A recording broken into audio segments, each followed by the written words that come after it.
Sharon Klay, winemaker, owner, Christian W. Klay Winery.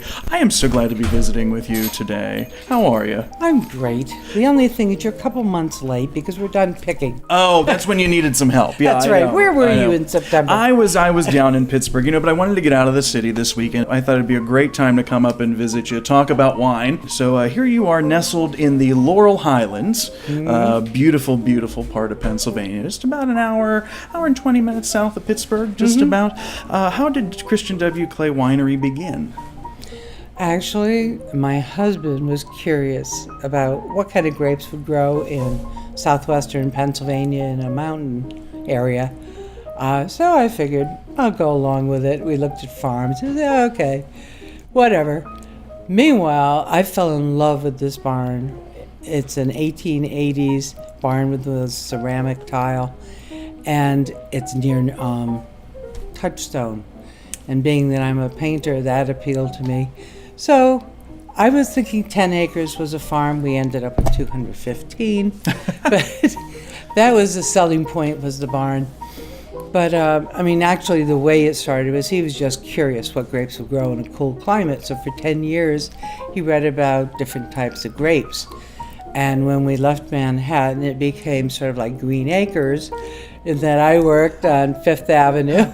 You were the Zsa or Eva Gabor, right? Yes, and I bought my painting supplies with me, and lo and behold, I ended up here. Yeah. After living virtually at Central Park, I realized this was like heaven. Oh, yeah. 215 acres of a beautiful green land where you can see in 3 states.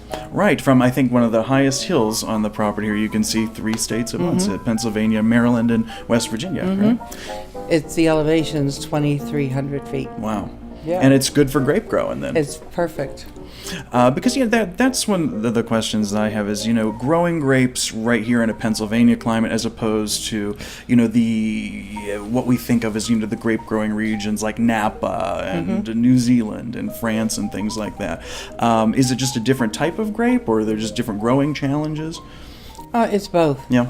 Because we do have vinifera grapes, which you usually see in California and Europe. And those would be like the Cabernet Sauvignon, Cabernet Franc, Chardonnay. But the trick to it is you need to do something to compensate for not having that hot, long season. So what we do is the way we planted them is different.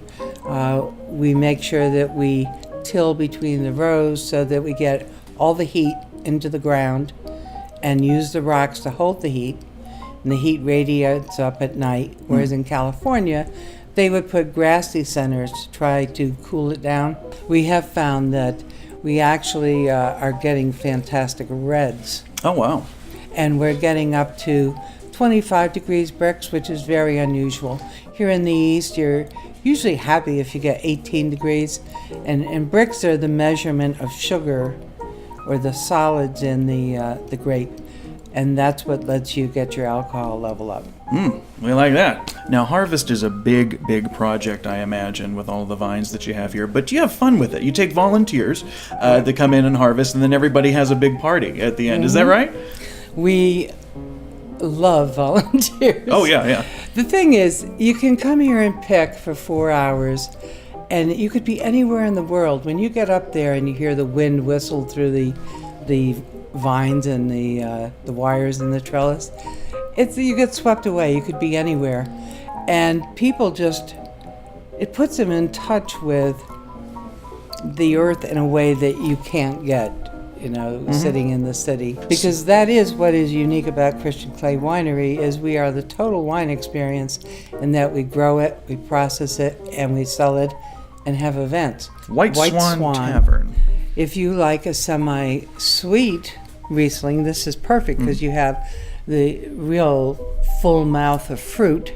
And by the way, this is the perfect tasting glass because the shape is tulip. And the idea is that when you swirl it, the molecules get excited, but they tend to stay in the glass. Whereas a straight-sided glass, they'd go up and out. I'm getting excited. It's just smelling. I know how it is. Well, and you do want to smell first. And then you just give it a swirl like that.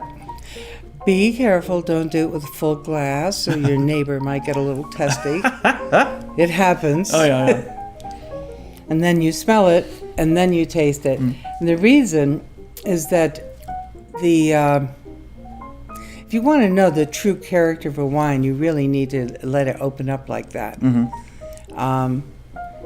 Especially anything that tends to be a floral or reds, you want to do that. Yeah. Which reminds me too, whites need to be chilled, but don't chill them to the point that you can't pick up any nuances. So, I mean, even with a white wine, you don't want to get below 55. Okay. This one here, I see that it's wearing some jewelry Yes, there. it is. I think that's probably there's a good story behind that.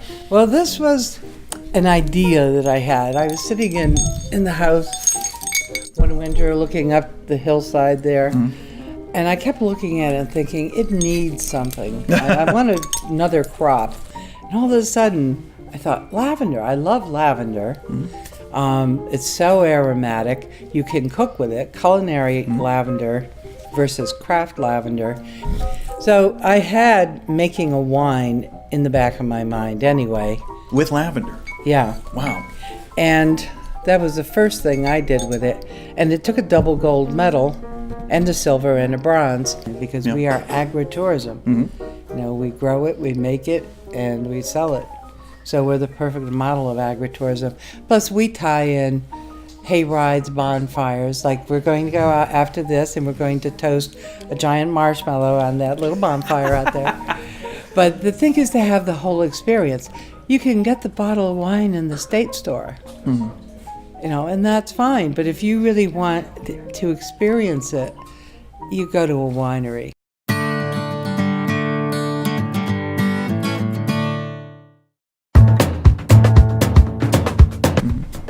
Does it pour? Does it Well, come it out? has to be open. That always works better.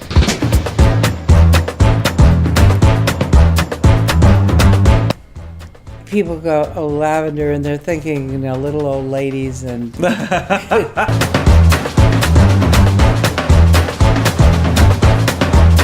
Where'd you get rid of yours? You drank I drank yours. it. Oh, yeah.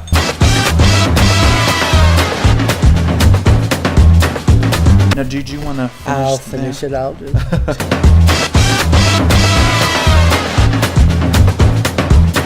Yeah, you want to make sure this one is served really chilled. Because when you open this bottle, if it's not really chilled, you will be wearing it instead of drinking it. So, Well, at least you'll smell nice, yeah.